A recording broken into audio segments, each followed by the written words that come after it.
One of the biggest mistakes beginner traders make is thinking technical indicators are magic. They download a chart, add RSI, Bollinger Bands, Stochastic, maybe 5 more indicators they found on YouTube, and suddenly the chart looks like a rainbow explosion. And somehow, they still lose money. Here's the truth most people realize too late. Indicators are tools, not crystal balls. 2 traders can use the exact same indicator, and one trader makes money while the other blows up their account. Why? Because indicators are only useful if you actually understand what they're telling you.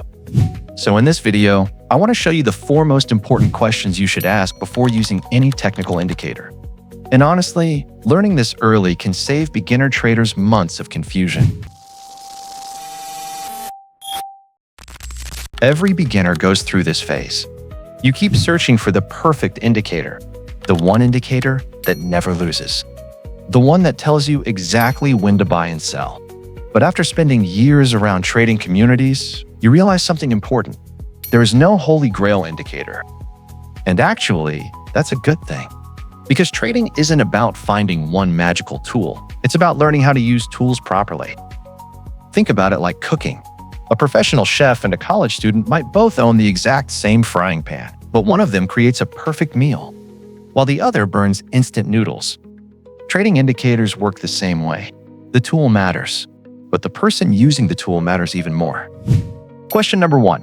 What do you want the indicator to do? This sounds simple, but most traders completely skip this step. Before choosing an indicator, you should ask yourself, what am I actually trying to do? Because different indicators are built for different purposes. For example, if you want to follow trends, then moving averages can help you identify market direction. But if you're trying to catch reversals, then oscillators like RSI or Stochastic might make more sense. This is where beginners get confused. They use trend indicators inside sideways markets, then wonder why they keep getting fake signals. Or they use oscillators during strong trends, and keep trying to short a market that just keeps going higher. That's why context matters so much. You wouldn't use a bread knife to cut wood, and you probably wouldn't use a hammer to fix a leaky faucet. Same thing in trading. The indicator itself is not bad. It's just being used for the wrong job. Question number 2. Do you actually understand how it works? This is a huge one. A lot of traders use indicators they don't even understand.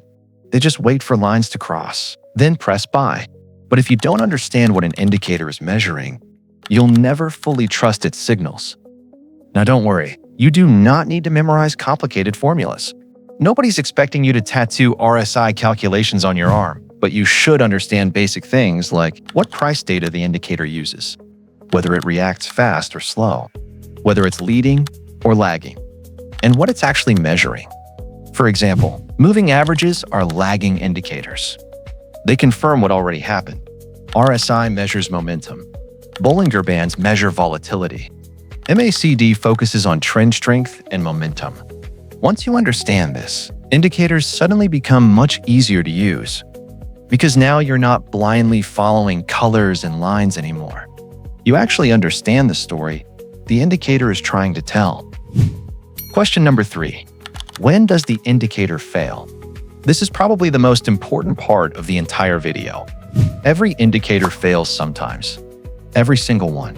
And beginner traders usually discover this the hard way. For example, moving averages work beautifully during strong trends. But during sideways markets, they become messy. You get crossover after crossover, fake signal after fake signal, and suddenly, your account starts bleeding slowly. Oscillators like RSI can also become dangerous during strong trends. A market can stay overbought for way longer than beginners expect. So traders keep shorting and price keeps going higher. MACD crossovers can also lag heavily. Sometimes the crossover happens after most of the move is already over. And Bollinger Bands? They can tell you volatility is expanding, but they don't always tell you direction. This is why experienced traders don't ask, which indicator is perfect? Instead, they ask, when does this indicator become unreliable? That question alone changes how you see trading. Question number 4. What settings should you use? Now let's talk about settings, because this is where a lot of traders accidentally create chaos. Shorter settings make indicators more sensitive. That means more signals, faster reactions, but also more noise and fake-outs. Longer settings are slower. You get fewer signals, but usually cleaner ones. So trading becomes a balancing act. Too fast, you get emotional and overtrade. Too slow, you enter after the move already happened. Some traders stick with default settings because millions of other traders also use them. And honestly, there's some logic to that. But many experienced traders also backtest different settings to match their strategy and market conditions. Just remember something important. Optimizing settings based on past charts does not guarantee future profits.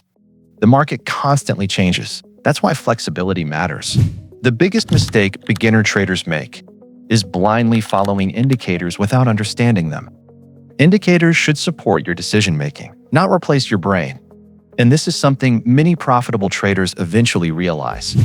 The best indicator is not the one with the coolest signals. It's the one that fits your personality, your psychology, and your trading style. Some traders love fast-paced scalping. Others prefer slower swing trading. Some traders handle volatility well. Others trade better in calm conditions. There's no universal setup that works perfectly for everyone. And honestly, that's completely normal. So before adding another indicator to your chart, ask yourself these 4 questions. What is this indicator actually for? Do I understand how it works? When does it fail? And are these settings right for my trading style? Because the goal is not to find a perfect indicator. The goal is to become a smarter trader. And usually, the traders who survive long-term are not the ones with the fanciest charts. They're the ones who actually understand what they're looking at. If you enjoyed this video and want more beginner-friendly trading content explained in a simple way, subscribe to Long Bias. And I want to ask you something. What's the most confusing indicator you've ever tried using? Drop it in the comments below.